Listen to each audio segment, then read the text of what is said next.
묵상기도 드림으로써 수예배를 하나님께 드리겠습니다.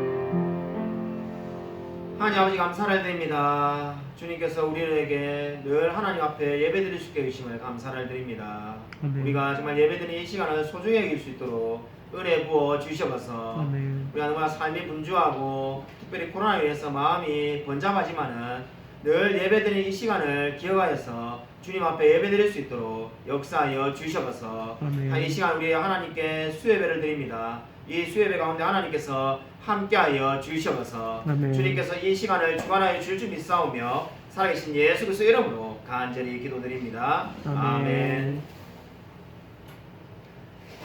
우리 영상으로 하나님께 찬양을 드리겠습니다.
기도드리겠습니다. 하나님 아버지 감사를 드립니다. 방금 찬양을 우리가 고백한 것처럼 모든 것을 정말 하나님께 영광 돌릴 수 있도록 은혜 부어 주셔서 하나님은 영광받기에 합당하신 분인 줄로 믿습니다. 하나님 참으로 오늘 우리가 소위문답 말씀을 공부합니다. 이 소위문답 27문, 28문을 통해서 그리스도의 낮아지심과 높아지심에 대해서 다시 한번 생각하며 깊이 깨닫는 시간 될 수 있도록 은혜 부어 주시옵소서. 하나님께서 함께하여 주실 줄 믿사오며 살아계신 예수 그리스도 이름으로 간절히 기도드립니다. 아멘. 성경 말씀 찾아보겠습니다. 고린도전서 15장 3절 4절입니다. 여기 프린트물 하나씩 나눠봐 주시면 되겠습니다. 성경 말씀은 고린도전서 15장 3절 4절 짧기 때문에 같이 한 목소리로 읽겠습니다.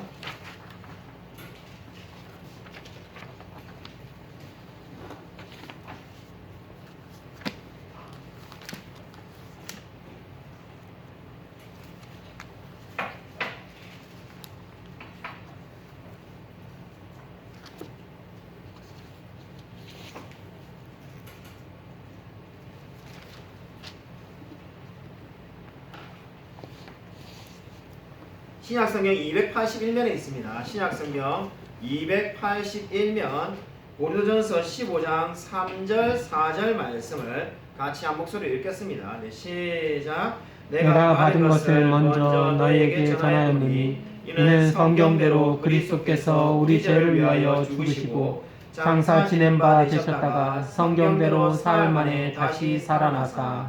아멘. 프린트물에 있는 우리 27문, 28문 읽도록 하겠습니다. 제가 문제를 읽고 여러분이 답을 하시면 되겠습니다. 제 27문 그리스도의 낮아지심이 어떠합니까? 그리스도의 낮아지심은 곧 그의 강생하심인데 또한 비전하신 금생의 여러가지 비참함과 하나님의 진노하심과 십자가에서 저주의 죽음을 받으시고 뭉치셔서 얼마 동안 죽음의 권세 아래 거하신 것입니다. 제28문 그리스도의 높아지심이 어떠합니까? 그리스도의 높아지심은 사흘 만에 죽음에서 다시 살아나신 것과 하늘에 승천하신 것과 하나님 아버지의 우편에 앉아 계신 것과 마지막 날에 세상을 심판하러 오시는 것입니다. 아멘. 네, 오늘 우리가 함께 공부할 내용은 그리스도의 낮아지심과 높아지심입니다. 먼저 그리스도의 낮아지심이 1번입니다. 프린트물을 참고해 주시기 바랍니다. 구주께서 우리를 위해 자신을 낮추시는데 단계가 있습니다. 첫 번째가 뭡니까? 성육신입니다. 성육신은 하나님이 사람이 되셨다는 겁니다. 그것이 첫 번째 단계고, 그 다음에 하나님께서 낮은 지위를 취하셨습니다. 그 증거는 많이 있는데 예수님께서 이 말을 타신 것이 아니라 작은 노새를 타고 오시고, 그리고 이 땅에 다른 사람들을 복종케 하기 위해서 오신 것이 아니라 섬기기 위해 오셨다라고 말씀하기도 하셨습니다. 세 번째가 율법의 복종입니다. 예수님께서도 율법을 만드신 분이 바로 하나님이신데 그 율법에 복종하셨습니다. 그리고 네 번째로 비참한 복종을 하시고 하나님의 진노를 당하셔서 죽음을 당하셨습니다. 그래서 C.S. 루이스라는 학자는 이렇게 말하였습니다. 이 모든 것은 무엇을 보여주는가? 이것은 목자가 남은 양들을 구하기 위해서 자신을 제물로 드리려고 한 마리 양이 되는 것과 같다. 이렇게 말하였습니다. 이 말의 의미가 뭡니까? 많은 양을 구하기 위해서 목자가 양이 되었다는 겁니다. 그럼 목자가 양이 될 수가 있겠습니까? 근데 그렇게 정말로 상상조차 하기 힘든 일을 하나님이 사람이 되심으로 그리스도께서 낮아지신 겁니다. 그래서 이 그리스도께서 낮아지신 것이 어떠한 의미가 있습니까? 제가 적용으로 질문을 여러 가지 이렇게 그 의미를 이렇게 정리하기 위해서 적어 놓았습니다. 첫 번째가 무엇입니까? 사도신경의 영문판에 보면은 지옥에 내려가사라는 말이 있습니다. 우리 이 한글판에 없고 이 원래 영문판에 예수님께서 이게 죽으심으로 지옥에 내려가셨다 이런 말이 있습니다. 아마 뭐 알고 계시는 분도 계실 겁니다. 그런데 이제 그 말이 있다 보니까 어떤 의문이 듭니까? 그럼 정말 예수님이 죽고 나신 다음에는 지옥에 계시다가 지옥에서 3일 체험하시다가 부활하신 건가? 이런 생각을 하게 됩니다. 근데 그런 의미가 아닙니다. 여기서 사도신경에 지옥에 내려갔다라는 말은 이 진짜 지옥에 내려가셨다는 것이 아니라 저와 여러분이 우리는 아닌 예수님을 믿지 않는 분들이 죽으시면은 지옥에 가는 그 지옥을 정말로 문자적으로 갔다는 말이 아니라 이 사도신경에 지옥에 내려가셨다는 그 말씀은 예수님께서 십자가의 죽으심을 통해서 지옥의 고통을 당하셨다는 의미가 되겠습니다. 그래서 우리가 모든 죽음에 동참한 사람들과 마찬가지로 지옥의 그 능력에 잠시 동안 지배를 당하셨다, 이렇게 이해하면 되겠습니다. 그래서 왜 한글 사도신경에는 지옥에 내려가서라는 말이 없는가? 바로 이러한 오해를 방지하기 위해서입니다. 지옥에 내려가서 이러면은 아마 우리 처음 예수님 믿는 사람들은 아, 예수님도 죽으셔서 지옥에 갔구나, 내가 예수 안 믿었으면 갈 지옥을 예수님도 가봤구나, 이렇게 될 수가 있는데 그런 의미가 아니라는 겁니다. 그래서 결론적으로 다시 말씀드리지만은 예수님이 지옥에 내려가셨다는 말은 그 지옥과 같은 고통을, 죄로 인한 고통을 느끼시고 다 체험하셨다는 의미가 되겠습니다. 그렇게 이해하시면 되겠습니다. 두 번째로 보시면은 하나님이 육체를 입으시는 것을 제외하고는 타락한 인간을 회복시킬 다른 길이 없었는가? 이러한 질문을 우리가 할 수 있습니다.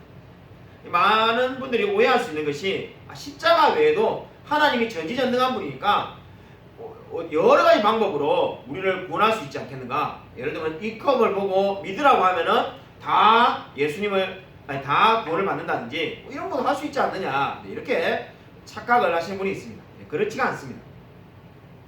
오직 십자가만이 유일한 구속의 길이었습니다. 구속의 길이 많은데 그 중에 하나로 십자가를 하신 것이 아니라 길은 한 가지밖에 없었다는 겁니다. 그래서 가끔 이렇게 말하는 분들이 있는데, 예수님께서 원래 육신을 입고 이 세상에 오셨을 때는 하나님께서 구원하신 다른 길이 있었는데 예수님이 그 길을 가지 않으시려고 하니까 하나님께서 방향을 틀어가지고 십자가에 죽으시고 부활하는 걸로 되셨다, 이렇게 말하는 분들이 있습니다. 그러나 그러한 것은 다 성경이 말하는 진리와 다릅니다. 그냥 성경이 분명히 어떻게 말합니까? 창세전에 우리를 택하시고 예수 그리스도를 통해서 우리를 구원하시기로 작정하셨다고 말을 하고 있습니다. 길은 오직 한 가지, 십자가밖에 없습니다. 예수님이 이 땅에 태어나셔가지고 수많은 길이 있는데 그 중에 한 가지 길을 십자가의 길로 택한 것이 아니라는 것을 기억하시기 바랍니다. 자, 세 번째로 그리스도는 왜 여자에게서 태어나셨는가?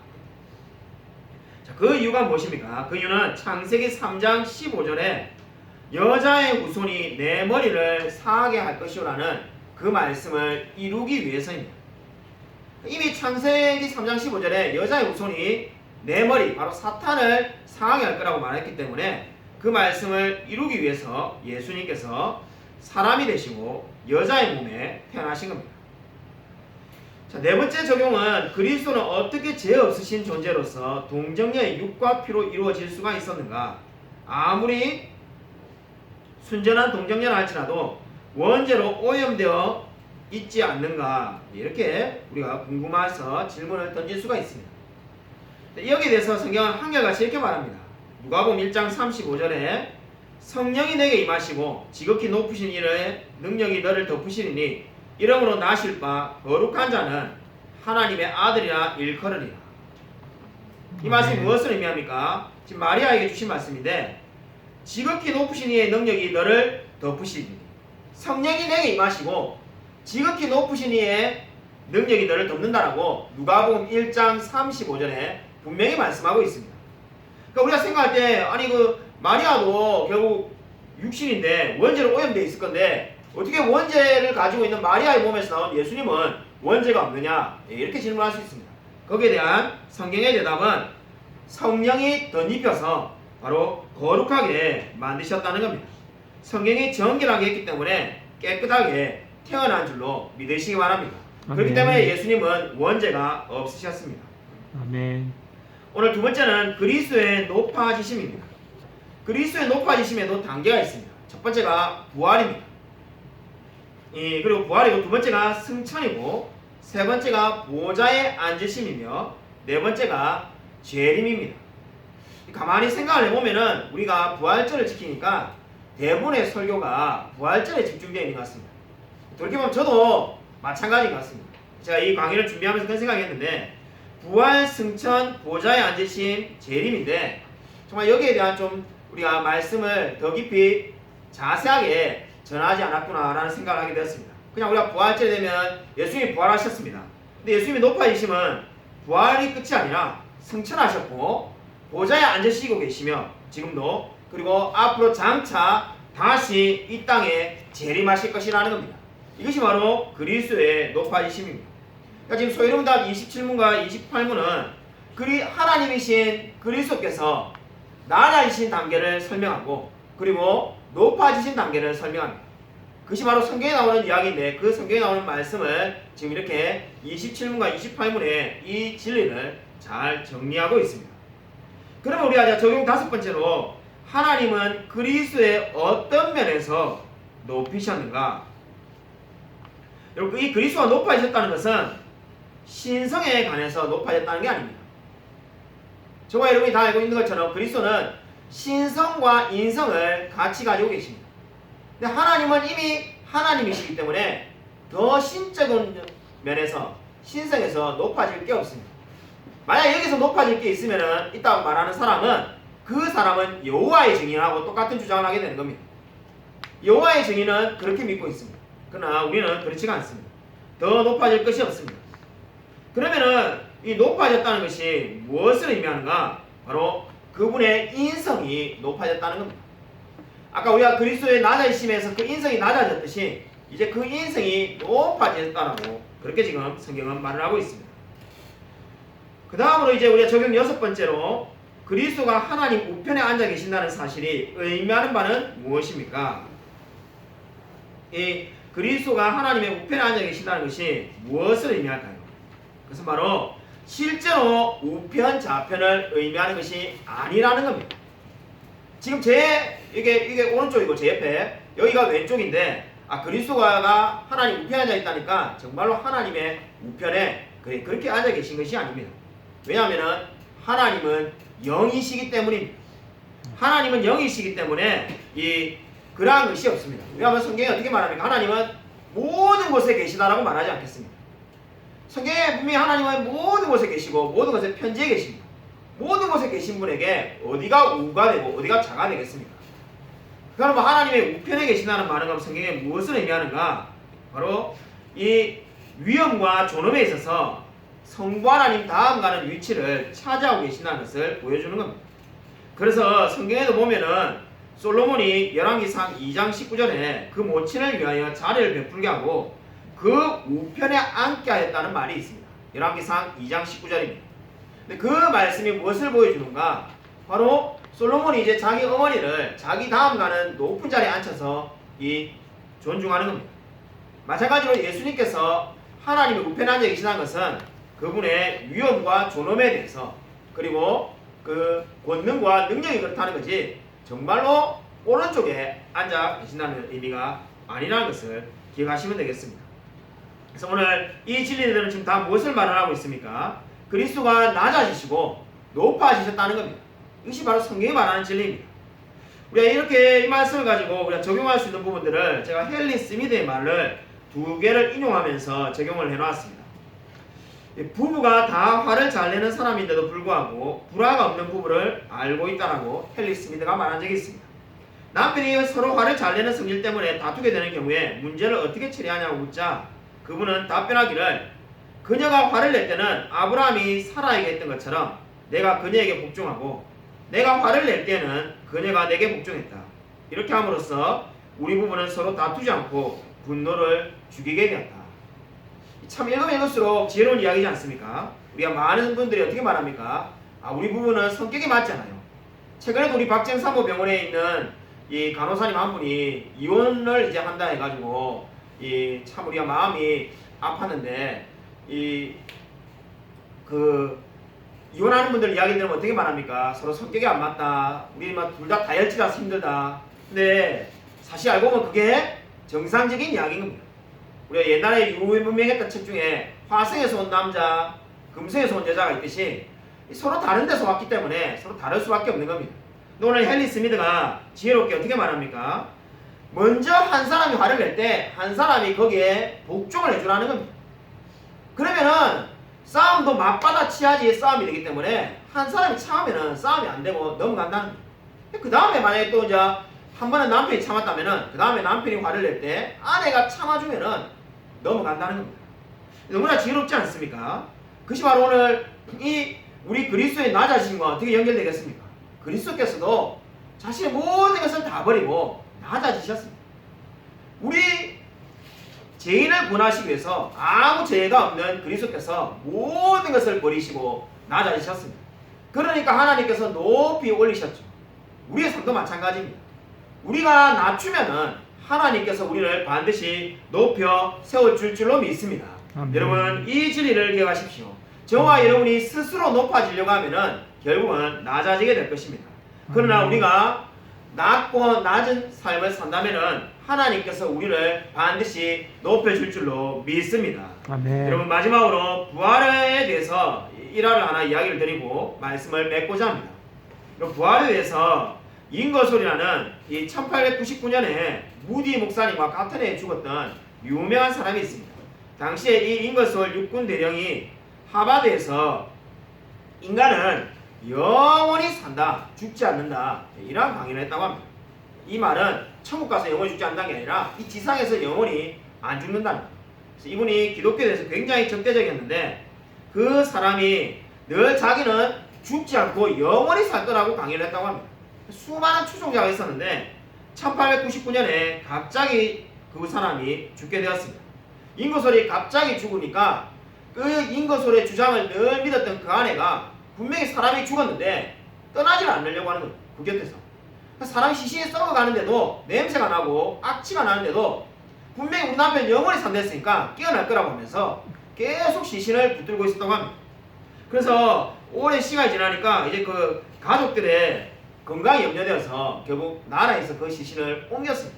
근데 그때도 아내랑 그 아들 자녀들이 다 우리 아버지는 살아날 건데 왜 이 시신을 치우냐고 그렇게 말했다는 거죠.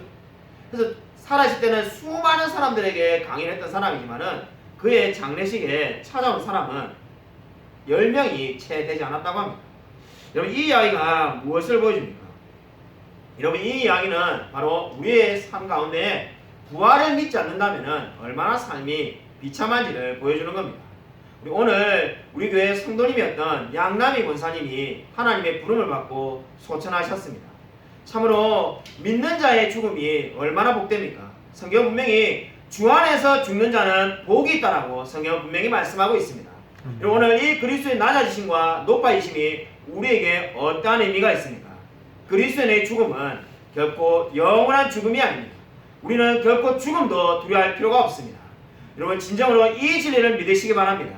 그러면은 죽음도 두렵지 않는 그 신앙의 담대함으로 이 세상을 승리하며 살아가게 될 줄로 믿습니다. 날마다 이 진리를 붙들고 승리하며 살아가는 저와 여러분이 되시기를 주님의 이름으로 간절히 축원드립니다. 하나님 아버지 감사를 드립니다. 오늘 정말 성경이 말씀하신 것처럼 그리스도가 낮아지시고 높아지셨다는 이 진리를 붙들며 살아갈 수 있도록 은혜 부어 주시옵소서. 날마다 하나님과 함께 동행하며 살아갈 수 있게 되어지기를 소원합니다. 하나님 축복하여 주시옵소서. 하나님 우리 소요리 문답을 계속 공부 가운데 있습니다. 정말 이 소요리 문답을 통해서 우리가 정말 진리를 사모하는 사람 될 수 있게 해주시옵시고 하나님 말씀을 더 깊이 알아갈 수 있도록 은혜 부어 주시옵소서. 그래서 정말 이 세상을 살아갈 때 말씀으로 늘 분별하며 승리하며 살아갈 수 있도록 은혜 부어 주시옵소서. 하나님께서 우리의 삶을 늘 붙들어 주심이 싸우며 살아계신 예수 그리스도 이름으로 간절히 기도드립니다. 아멘. 이제는 주 예수 그리스도의 은혜와 하나님의 사랑과 성령의 교통하심이 그리스도께서 우리를 위하여 낮아지시고 높아지셨으며 지금도 하나님 우편에 앉아 계시다는 것을 믿고 다시 오실 예수 그리스도를 소망하며 날마다 승리하며 살아가기로 다짐하는 이 자리에 있는 성도들과 동영상으로 예배드리는 성도들 머리 위에 지금부터 영원토록 함께 있을지어다. 아멘.